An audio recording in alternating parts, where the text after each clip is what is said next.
महाराष्ट्रामध्ये आमटीला किती महत्त्व आहे हे तर तुम्हाला माहीतच आहे। तर आज आपण बनवणार आहोत शेवग्याच्या शेंगांची आमटी।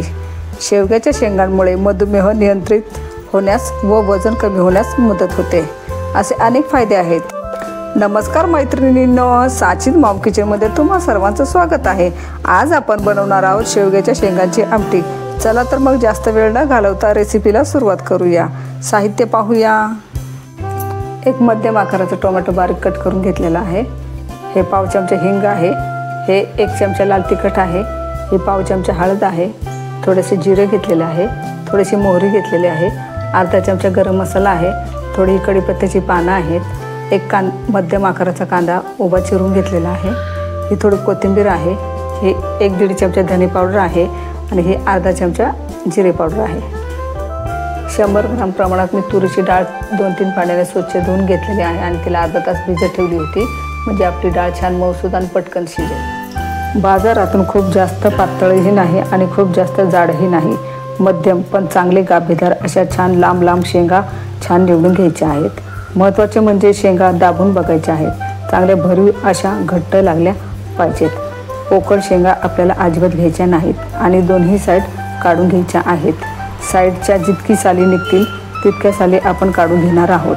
अशी ही मस्त गाभेदार आणि मध्यम आकाराच्या शेंगा निवडून घेतल्या आहेत। कुकरमध्ये डाळ टाकलेली आहे, डाळ भिजेल त्याच्यावरती थोडंसं आणखी पाणी टाकायचं आहे। आता आपण 2-3 शिट्ट्यांमध्ये डाळ शिजून घेणार आहोत। बाजूला आपली डाळ शिजत आहे, तोपर्यंत आपण शेवगा शिजून घेणार आहोत।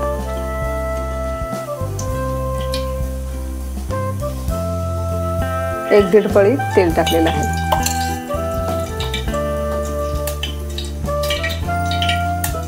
तेल छान गरम झालं की आपण मोहरी टाकणार आहोत। आपलं तेल छान कडकडीत गरम झालेलं आहे, आता आपण मोहरी टाकूया। मोहरी छान फुलल्यानंतरच आपण जिरे टाकणार आहोत।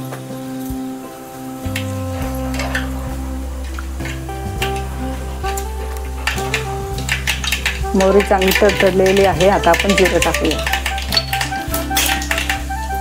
जिरंही छान फुललेलं आहे, आता आपण कांदा टाकूया।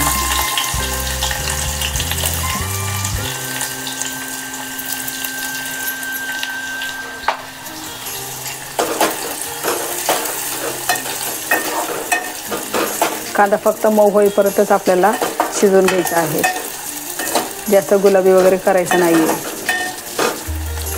कांदा आपला छान मऊ झालेला आहे, आता आपण थोडीशी कढीपत्त्याची पाने टाकूया।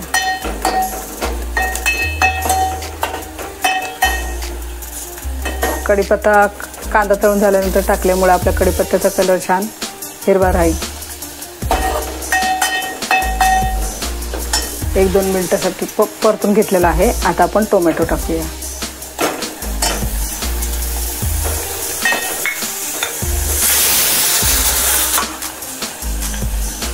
आता आपण हळद टाकूया, लाल तिखट, हिंग, धने जिरे पावडर, परतून घेऊया 1 मिनिटभर। थोडीशी कोथिंबीर। आपण शेवग्याच्या शेंगांना अशी मधून थोडीशी चीर देणार आहोत, त्यामुळे आपले मसाल्याचे सगळे फ्लेवर आजपर्यंत उतरतात हे असे। आता आपण शेवगा टाकणार आहोत।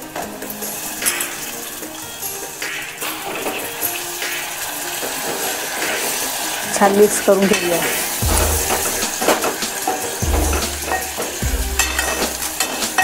मसाल्यावर तेलही छान सुटलेलं आहे आणि आपला शेवगाही छान परतून घेतलेला आहे। आता आपण तो शिजण्यासाठी थोडंसं पाणी टाकूया। थोडंसं मीठ टाकून घेऊया।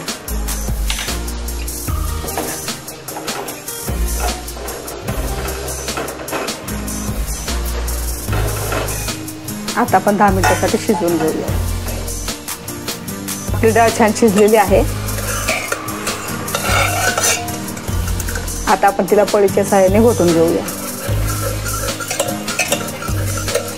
तुमच्याकडे रवी असेल तर रवीनेही घोटून घेऊ शकता।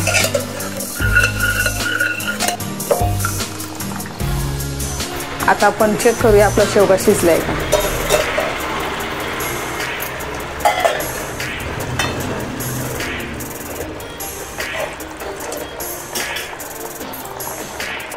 छान शिजलेला आहे आपला शेवगा। आपला शेवगा शिजलेला आहे। आता आपण शिजवून घेतलेली डाळ त्याच्यामध्ये टाकणार आहोत।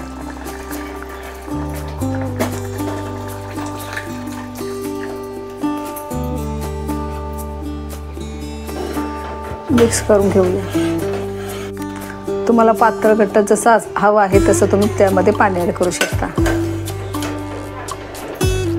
शेवगा शिजत असताना हे आपण थोडंसं मीठ टाकलं होतं, त्यामुळे आता आपण थोडंच मीठ टाकणार आहोत। छान मिक्स करून घेऊया।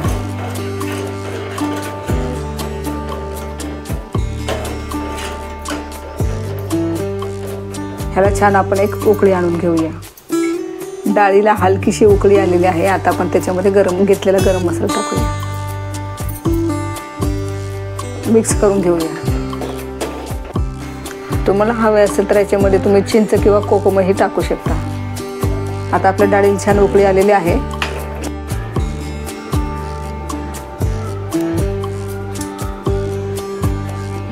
डाळ छान उकळलेली आहे। आता आपण गॅस बंद करूया।